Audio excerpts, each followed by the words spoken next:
فوج افواج کے ریزالو سے اور طاقت کے ساتھ ان کو ڈیل کرنا پڑے گا. لیکن یہ سچویشن دیکھیے نہ صرف آپ کے دشمن اس کو کریں گے بلکہ آپ کے ملک کے اندر جو ناسمجھ لوگ ہیں اس کو بھی ایکسپلائٹ کرنے کی کوشش کریں گے. تو میرا یہ خیال ہے کہ آپ سارے سیگمنٹس کو انگیج کریں اور ایک whole of the nation approach کی طرف جائیں, ملٹی پرونگڈ اپروچ طرف جائیں گے تو ان مسائل کا حل ہمیں ملے گا. بالکل آپ کا پوائنٹ آ گیا. ناظرین ہماری گفتگو جاری ہے لیکن یہاں لیں گے ایک short commercial break.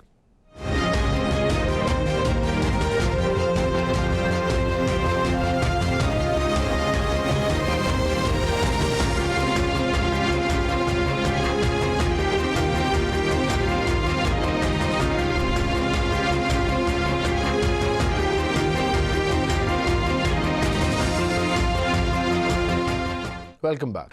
Doctor Farhat, ہم نے یہ بھی دیکھا کہ پچھلے دنوں امریکہ نے بڑے سخت بیان دیے جو ڈیٹیریوریٹنگ ہیومن رائٹس کی سچویشن ہے ان افغانستان, اور ساتھ ان کی جو ہاسٹیج ٹیکنگ پالیسی ہے جس میں کچھ یو ایس نیشنلز بھی ہاسٹیج بنا لیے افغان رجیم نے, اور یورپین ممالک کے بھی کچھ لوگ ان کو بھی ہاسٹیج کے طور پہ افغانستان میں کنفائن کر دیا.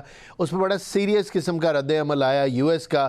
لیکن یہ بھی حقیقت ہے کہ یو ایس کی طرف سے افغان رجیم کو فنڈنگ بھی ہو رہی ہے, اور ظاہر ہے انڈیا کا ہمیں پتہ ہے, آپ بہتر جانتی ہیں, انڈیا کی طرف سے بھی فنڈنگ ہو رہی ہے, اور وہ ساری کی ساری دہشت گردی میں ہی کنورٹ ہو رہی ہے, کیونکہ اور تو کوئی کام افغان رجیم کے پاس ایسا ہے نہیں کہ جس کے اندر ان کی کوئی ایکسپرٹیز ہو. تو نارکو اینڈ ٹیرر جس کی طرف D G I S P R بارہا اشارہ کر چکے ہیں, وہی ان کا سارا معاملہ ہے. تو آپ کیسے دیکھتی ہیں یہ کتنا فرق پڑے گا اگر امریکہ افغانستان کو پریشرائز کرے, اور اس کے لیے ٹینجبل سٹیپ کیا ہوں گے؟ کیا ان کو وہ جو اسلحہ $7.2 بلین کا تھا وہ اس کی ریکوری میں کچھ کرنا چاہیے آپ کے مطابق, اور کیا فنڈنگ روکنی چاہیے یا خالی پریشر ہی دینا چاہیے تو اس سے ہی کام ہو جائے گا؟ Thank you. یہ بڑا کمپلیکس قسم کا سوال ہے. اس وقت جو یو ایس گورنمنٹ کی جو اس وقت ٹاپ پریورٹی ہے, it's not at the moment Kabul, it's also at the moment Tehran. اس کی جو انگیجمنٹ ہے, ان کا سارا توجہ ہے وہ اس وقت ایک مڈل ایسٹرن تھیٹر کی طرف ان کا سارا دباؤ ہے, اور کس طرح سے اس کو انگیج کریں گے, کیسے ریزالو کریں گے, اس طرف ان کا دھیان بہت زیادہ ہے. اس کی وجہ یہ ہے کہ ایک تو آف کورس جو اس وقت سچویشن چل رہی ہے, ٹینشن چل رہی ہے اسٹیٹ آف ہارموز میں, ان کے جو بیک چینل جو ڈپلومیسی چل رہی ہے, کانورسیشنز ان کی ہو رہی ہیں, اس کے اوپر ان کا دھیان بہت زیادہ, اور زیادہ سے اسٹیٹمنٹس جو بھی آ رہی ہیں وہ اس طرف ہے. جہاں تک افغانستان کا تعلق ہے, آف کورس اگر آپ اس کو جو یو ایس کی جو اسٹیٹ کی پالیسیز ہیں, جو ابھی کی سچویشن ہے اس میں اگر آپ ان کو دیکھیں تو ہم نے یہ دیکھا ہے کہ جو اسلحہ آلریڈی وہ چھوڑ کے گئے تھے یہاں پر, اور جو ہیومن ریسورس کو جو افغان گورنمنٹ نے اس کو ایکوائر کیا, طالبان نے وہاں سے لے لیا, اپنے پاس رکھا, پھر اس کے علاوہ وہ ایسے تحریک طالبان اور دوسرے جو ٹیررسٹ گروپ ہیں ان کے پاس وہ چلا گیا اسلحہ, اور بہت سارا یوز بھی ہو رہا ہے ایسے موقعوں پر جہاں پر پاکستان کو یہ چیلنجز فیس کرنا پڑے.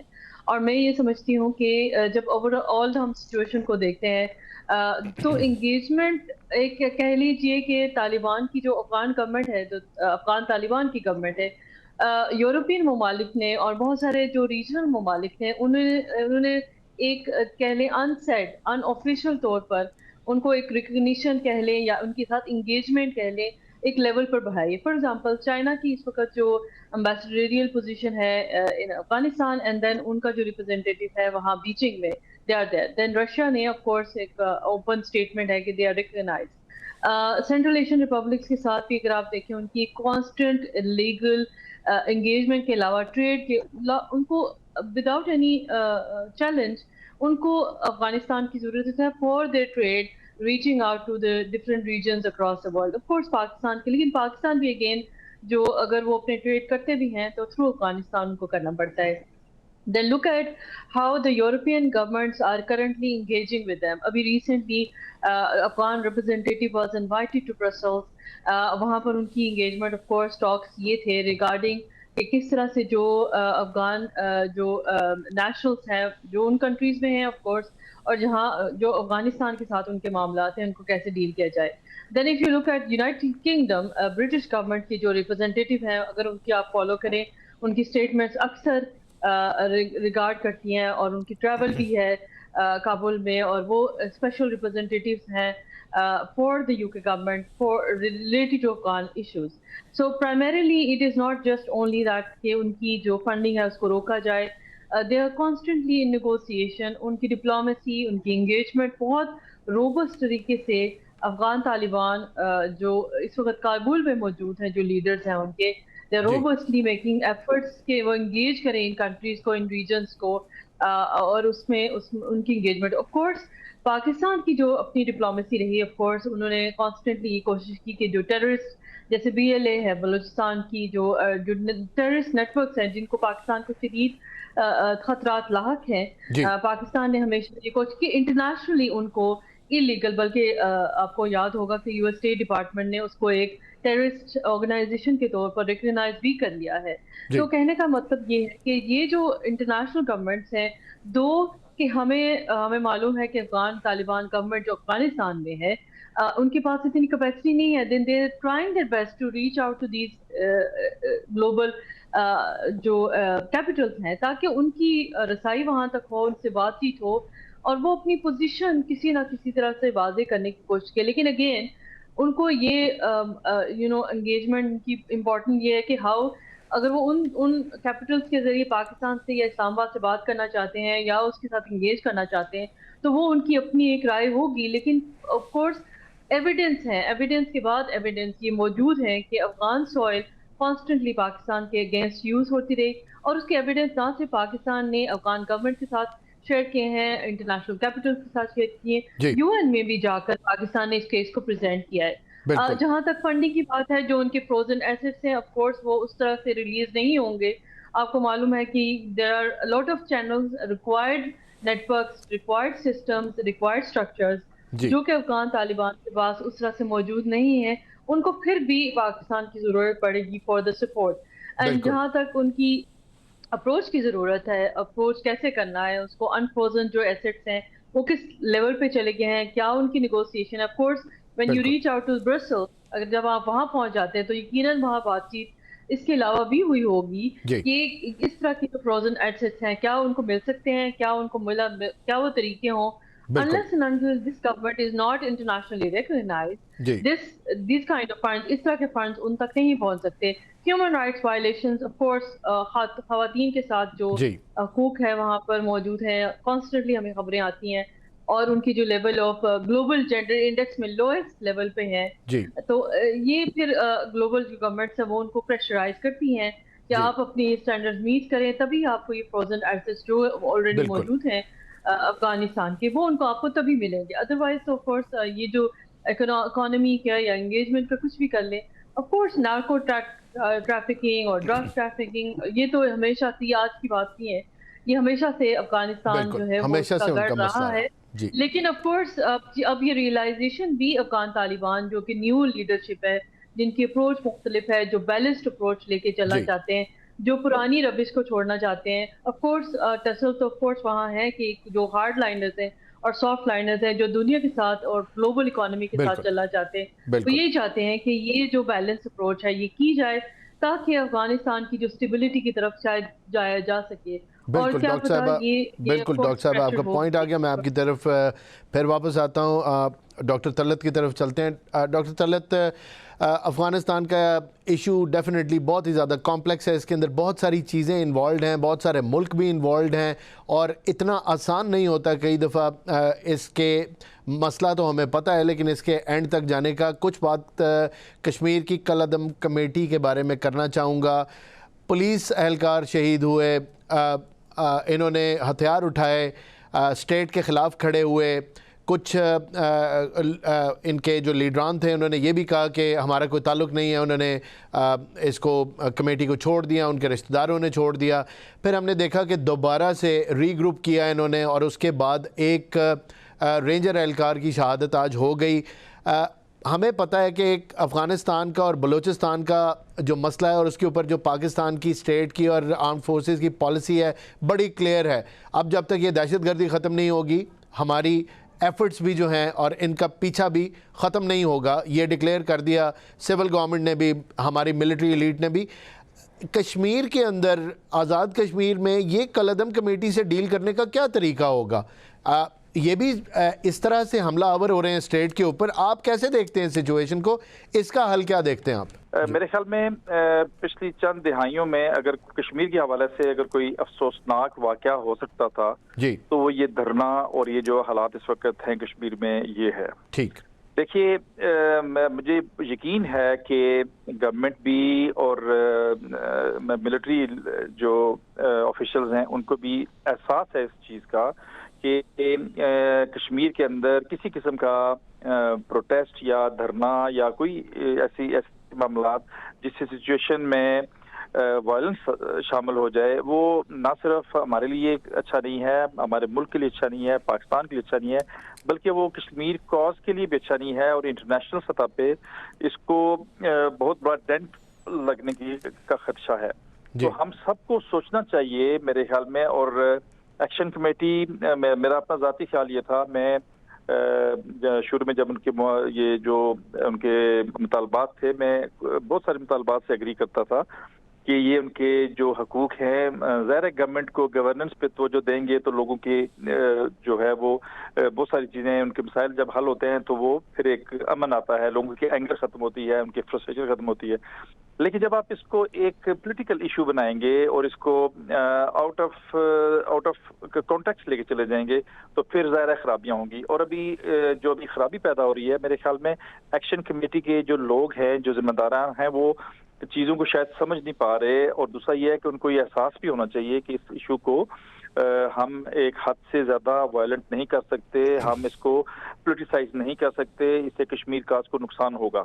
تو ابھی جو میرے خیال میں کچھ ایفرٹس ہو رہی ہیں اندر جو ہے در پردہ, میرے خیال میں ان میں کچھ اچھے اگریسو طریقے سے اس کو کرنا چاہیے اور تمام فریقین کو بہت صبر و تحمل سے کرنا چاہیے. اور یہ شہادتیں بھلے وہ ادھر کی اموات ہوں یا سیکورٹی فورسز کی شہادتیں ہوں, یہ بالکل قابل قبول نہیں ہے اور کشمیر کاز کے لیے بہت نقصان دہ عمل ہے یہ, اور اس سے ہمیں اجتناب کرنا چاہیے. اور کوئی اس کی سلوشن, دیکھیے میں نے جیسے پہلے کہا کہ کوئی بھی ایک ایشو ہے وہ ملٹی پرونگڈ اس کو حل کیا جا سکتا ہے. مثلاً یہ کہ ابھی بھی بہت سارے لوگ ایسے ہوں گے ہیں ایکشن کمیٹی میں جن سے بات کی جا سکتی ہے, بہت سارے عناصر ایسے ہوں گے ادھر بھی اور اکراس دا ورلڈ جہاں ڈائسپورا ہے کشمیری, ان سے انگیجمنٹ کرنا بھی ضروری ہے.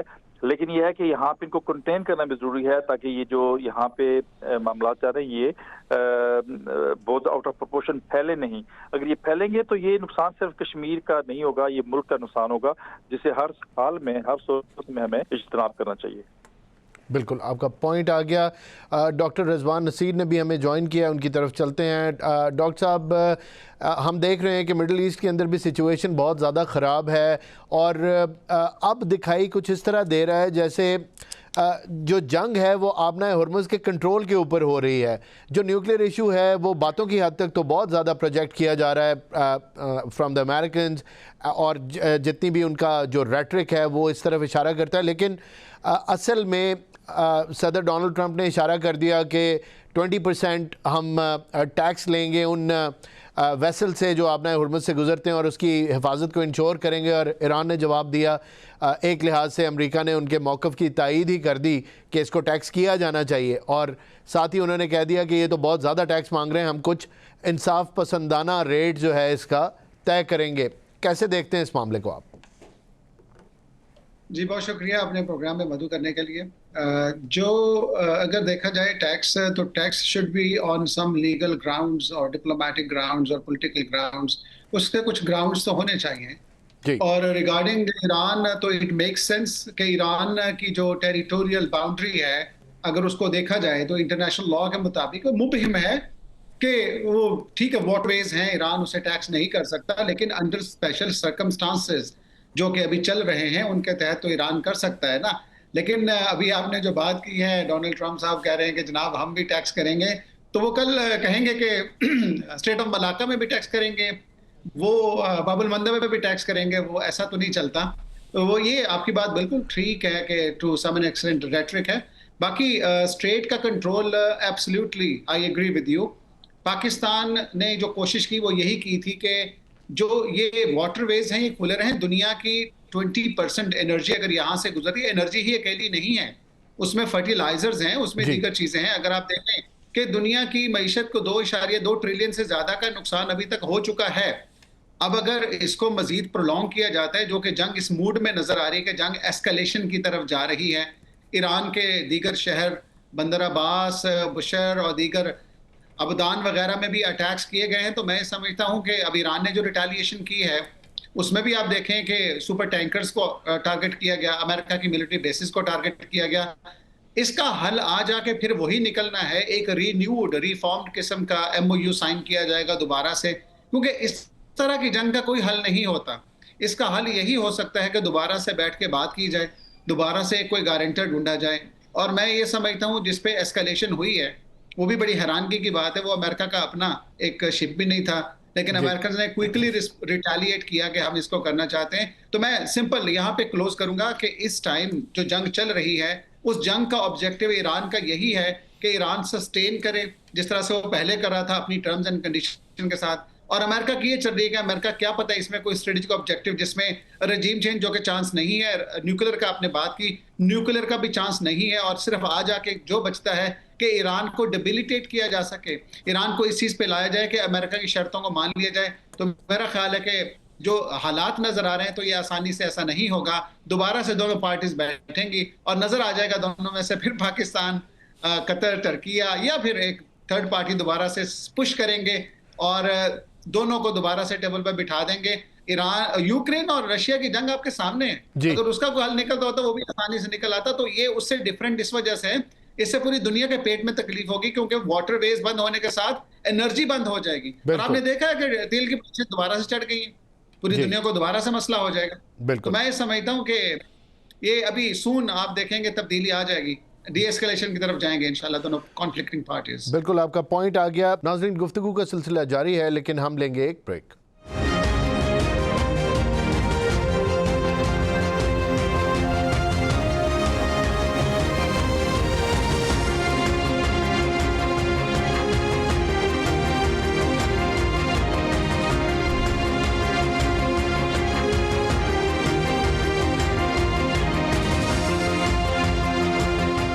Welcome back.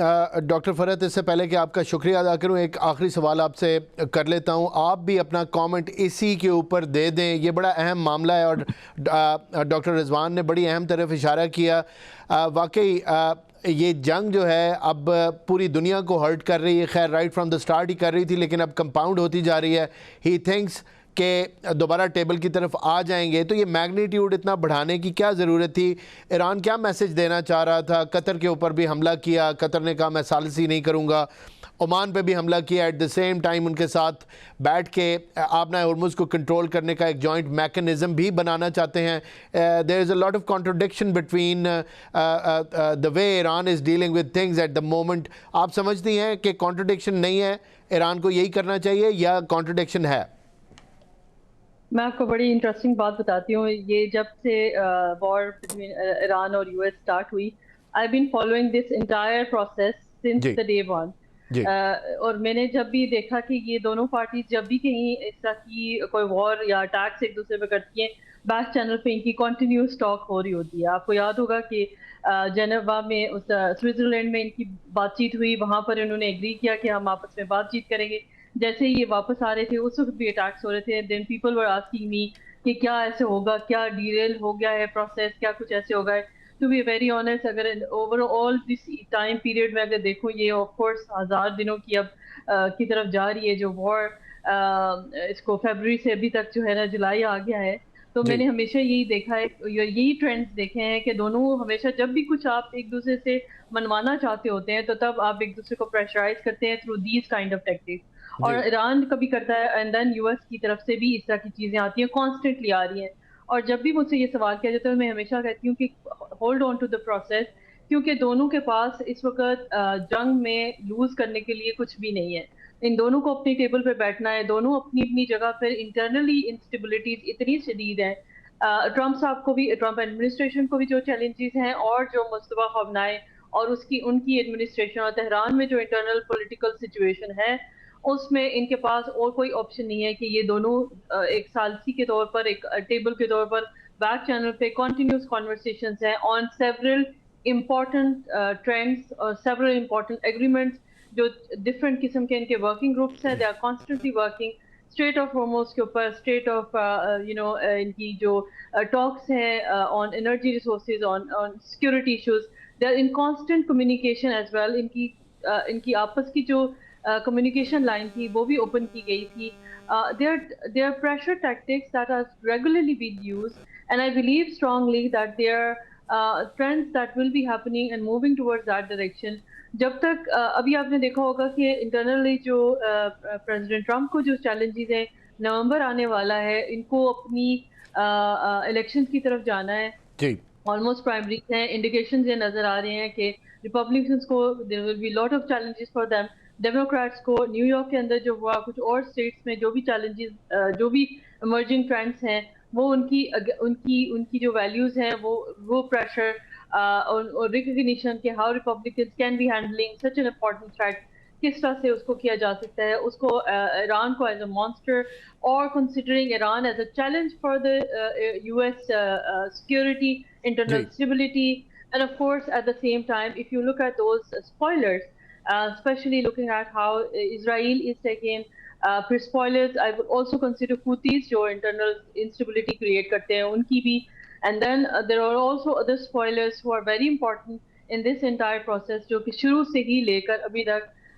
based on the fact how internal political situation are there in the countries been taken. آپ نے دیکھا ہوگا کہ ابھی جو 4 جولائی کے انہوں نے جو جنازہ, جو فیونرل سروسز تھیں اپنے سپریم لیڈر کی, which was primarily based on how they were messaging, using the messages, communication ان کی strategy based تھی کہ کس طرح سے وہ دنیا کو بتا دیں کہ یہ and internally especially میں دنیا کو بتانے کے علاوہ internal جو ان کی politics ہے, internal political situation ہے ان کی جو پبلک ہے, اس کو کیسے بتانا چاہ رہے ہیں کہ yes Iran is similarly US is again similarly, وہ جو ہمیشہ نعرہ لگاتے ہیں کس طرح سے ہے. تو یہ انٹائر ڈائنامکس اگر آپ دیکھیں تو آپ کو ریئلائز ہوگا these are all the ways to gain the political situation, political power there in internally, and how they are making it make their way possible. And to be honest, as Rizwan is also saying, of course they will be sitting down on the table, they might be having a back channel diplomacy which is continuously working, continuous communication, and kabhi na kabhi یہ چیزیں challenges سامنے آ جاتے ہیں. بہت سے internal reports بھی یہ کہہ رہی ہیں, اور ہمیں یہ لگتا ہے کہ شاید یہ اسٹیبلٹی کی طرف, تو دیکھیں ابھی 60 دنوں کا ان کے پاس ٹائم تھا. ٹرمپ نے کانگریس میں بھی دوبارہ سے یہ اپنی پریزنٹ کر دی, اس کے بعد 60 مزید دنوں کا ایک ایکسٹینشن مل جائے گا جو کہ آف کورس ان کی لا میں ہے. لیکن it depends at how Congress is coming out, کیونکہ وہ ابھی ریسرچ سے واپس آئے ہیں. ان کے لیے اتنی جلدی اس کو سولوشن یا ایکسیپٹنس اتنا ممکن نہیں ہوگا. وہ ابھی سے پریشرائز کانگریس کو بھی کر رہے ہیں تاکہ وہ یہ پاس کریں ریزولوشن آن بورڈ, تاکہ ان کی جو سولوشن ہے وہ ان کو مل سکے. میرا خیال ہے, مجھے ہمیشہ سے یہی لگتا ہے کہ جو پولیٹیکل لیڈرز ہیں ان کے اپنے انٹرسٹ ہوتے ہیں, آف کورس, اینڈ کنٹریز کے اپنے نیشنل اور اسٹریٹجک انٹرسٹ ہوتے ہیں, جن کی بیس پر وہ ہمیشہ کوئی بھی پوزیشن لے لیتے ہیں. جی, ویری انٹرسٹنگ آبزرویشنز. آپ کے وقت کا بہت بہت شکریہ. میں رخ کرتا ہوں ڈاکٹر طلعت کی طرف. ڈاکٹر طلعت, آپ کا بھی ویو پوائنٹ اسی چیز کے اوپر چاہتا ہوں, آپ کیسے دیکھتے ہیں اس سچویشن کو؟ میری رائے میں یہ کنٹینیو کرے گا, یہ جو پروسیس ہے وار اینڈ پیس کے درمیان میں جو ڈوینڈل کر رہی ہیں یہ دونوں ممالک کر رہے ہیں. ٹرمپ جو ہے, ٹرمپ ایڈمنسٹریشن, پریزیڈنٹ ٹرمپ جو ہیں وہ بھی جو پبلک سینٹیمنٹ ہے اس کا ہوسٹیج ہے. For example they had war objectives تھے, وہ اچیو نہیں ہوئے, ٹوٹل وکٹری نہیں ملی. President is answerable to Congress, president is answerable to people. اب وہاں جواب دینا ہے تو ٹوٹل وکٹری کے بغیر آپ نے یہ معاہدہ کیا کر رہے ہیں. ایک جو پبلک سینٹیمنٹ کا ہوسٹیج ہیں پریزیڈنٹ وہاں پہ ہیں. اب دوسری طرف ایران بھی جو ہے نا وہ ہوسٹیج ہے پبلک سینٹیمنٹ کا کہ آپ نے سپریم لیڈر کھو دیا, آپ نے 160 بچے کھو دیے, آپ نے خربوں کا انفراسٹرکچر ضائع کر دیا. اب واٹ از دس معاہدہ, یہ ایگریمنٹ کیا ہو رہا ہے؟ تو میرے خیال میں دونوں ممالک ابھی they are hostage to public sentiment, domestic جو پولیٹیکل سینٹیمنٹ ہے اس کا ہوسٹیج بھی ہو رہا ہے. اس لیے ابھی آپ دیکھیں جتنی دفعہ ایران کے اور امریکہ کے آپ دیکھا ہوگا وفود ملے تو ان کی باڈی لینگویج ایسی تھی جیسے ناراض ہیں وہ, دے آر ناٹ وارم. ان کو کوئی ایک دوسری طرف گرم جوشی نہیں دکھا رہے تھے. وہ کبھی وہ 160 کا فگر لے کے جا رہے ہیں, کبھی تصویریں لے کے جا رہے ہیں بچوں کی. تو یہ ایک جو اینگر ہے اور ڈیفینیٹلی وہ اپنی اپنی پبلک کو یہ دکھانا چاہ رہے ہیں کہ جی ہم یہ معاہدہ تو کر رہے ہیں, انٹرنیشنل پریشر ہے, سالسوں کا اس میں محنت ہے, لیکن یہ ہے کہ ہم we are not for this agreement. تو یہ جو گرم جوشی اور ٹھنڈا بیہیویئر یہ میرے خیال میں چلتا رہے گا. لیکن یہ ہے کہ اندرون خانہ دونوں ممالک کو پتا ہے کہ جنگ جو ہے وہ اس کا کوئی حتمی نتیجہ نکلے گا نہیں, یہ چلتی رہے گی. اور اس کے سائڈ پہ اس کی جو آؤٹ کم ہے, جو کانسیکوینسز ہیں, اس میں نقصان کیا ہے؟ ہرمز بند ہوگی, اکانومی متاثر ہوگی, خلیجی ممالک کو نقصان ہوگا, انرجی پرائسز اوپر جائیں گی. تو ایک انٹرنیشنل پریشر جو ہے نا دونوں ممالک پہ یہ بھی رہے گا جی کہ آپ دونوں کی اس فضول جنگ کی وجہ سے ہماری اکانومی سفر کر رہی ہے, جو انرجی کی پرائسز اوپر جا رہی ہیں اور ساری اکانومیز جو ہے نا افیکٹ کر رہی ہیں. تو یہ میرے خیال میں اس جو یہ پورا میں نے سینیریو بیان کیا نا, جو یہ پرسیپشن کے اور جو سینٹیمنٹ کے ہوسٹیج ہو گئے ہیں دونوں ممالک, اس سے نکلنے کے لیے وقت لگے گا. اور میرے خیال میں خلیج میں میری رائے ہے کہ ابھی خلیج کی جو پالیٹکس ہے وہ ابھی بہت بدلے گی. اس میں ایران کا خلیجی ممالک سے تعلق کیا بنے گا, ایران کا باقی ممالک سے کیا بنے گا, اسرائیل جو کہ بہت امپورٹنٹ پلیئر ہے مڈل ایسٹ میں, وہ تو ٹیبل پہ ہی نہیں ہے, اس کی کیسے جو اس کے تحفظات ہیں وہ کیسے دور رہیں گے, ایران کہاں رکے گا, کہاں بڑھے گا. Very complex situation. لیکن میں سمجھتا ہوں کہ دنیا کو بھی جو سالس سے ان کو بھی سوچنا ہوگا, امریکہ کو بھی سوچنا ہوگا, ایران کو سوچنا ہوگا کہ ہم اس جو کوگمر ہے اس سے نکلیں گے کیسے. اس سے نکلیں گے نہیں تو یہ جاری رہے گا. جی آپ کا پوائنٹ آ گیا. ڈاکٹر رضوان, اصل مسئلہ اسرائیل اور ایران کا ہے اور امریکہ بیچ میں اسرائیل کے بہکانے پہ یا مس کوٹ کرنے پہ یا جس پہ لور ان کرنے پہ, جو بھی آپ اس کو کہہ لیں, جیسے اکثر میری امریکن جو انالسٹ ہیں ان سے جب بات ہوتی ہے تو وہ یہی کہتے ہیں کہ بس یقین دلا دیا کسی بھی طرح. انفلوئنس بہت زیادہ تھا, جیرڈ کشنر کا ذکر کرتے ہیں اور سٹیو وٹکاف کا ذکر کرتے ہیں کہ انہوں نے یقین دلا دیا کہ خطرہ ہے امریکہ کو ایران سے, اور بڑے تنگ ہیں ایرانی عوام اپنی رجیم سے. And when the American president was convinced then he had to attack Iran.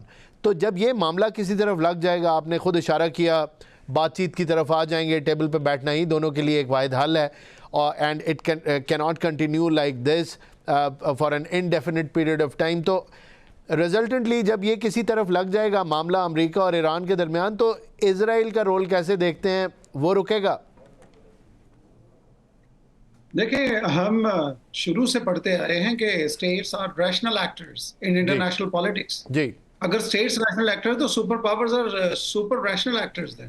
امریکہ کو تو میرا خیال ہے اس چیز کو انڈرسٹینڈ کر لینا چاہیے تھا کہ it is not the war of American survival اور امریکن انٹرسٹ, یہ war of Israeli survival Israeli interest کی تھی. جی, اور اس پہ اگر انہوں نے اس پہ جمپ مارا ہے تو ڈیفینیٹلی ایک چیز میں دیکھیں, آپ اگر پچھلے پریزیڈنٹس کے بیانات اٹھائیں تھے, باراک اوباما اور جو بائیڈن, انہوں نے بھی یہی کہا کہ اسرائیلی لابی نے ان کو بڑا کنونس کیا ہے کہ آپ ایران کے اوپر جنگ چھیڑیں, اور انہوں نے نہیں چھیڑی. انہیں پتہ لگ گیا تھا ایپیک کو, امریکن اسرائیل پبلک افیئرس کمیٹی کو, کہ یہ واحد پریزیڈنٹ ہے جس کو ہم تھوڑا سا پنجابی میں کہتے ہیں نا ہلا شیری دے دیں گے اور یہ جمپ مارے گا, اور وہ انہوں نے ویسے ہی کیا. انہوں نے کہا کہ جناب آپ کو تو یہ زندگی میں تاریخ میں یاد رکھا جائے گا, یہ جس نے ایران کے پر کاٹ دیے. اب وہ جو اس کو کیلکولیشن دی کہ وہ ایبسلیوٹلی رانگ تھی, ویسا کچھ نہیں ہو سکا. ابھی دیکھیں دو چیزیں بڑی اہم ہیں. اب آپ نے کہا, میں سمجھتا ہوں کہ امریکہ میں جو مڈ ٹرم آ رہے ہیں اس میں ریپبلکنز کی کافی سبکی ہو جائے گی اور ڈیموکریٹس کافی حد تک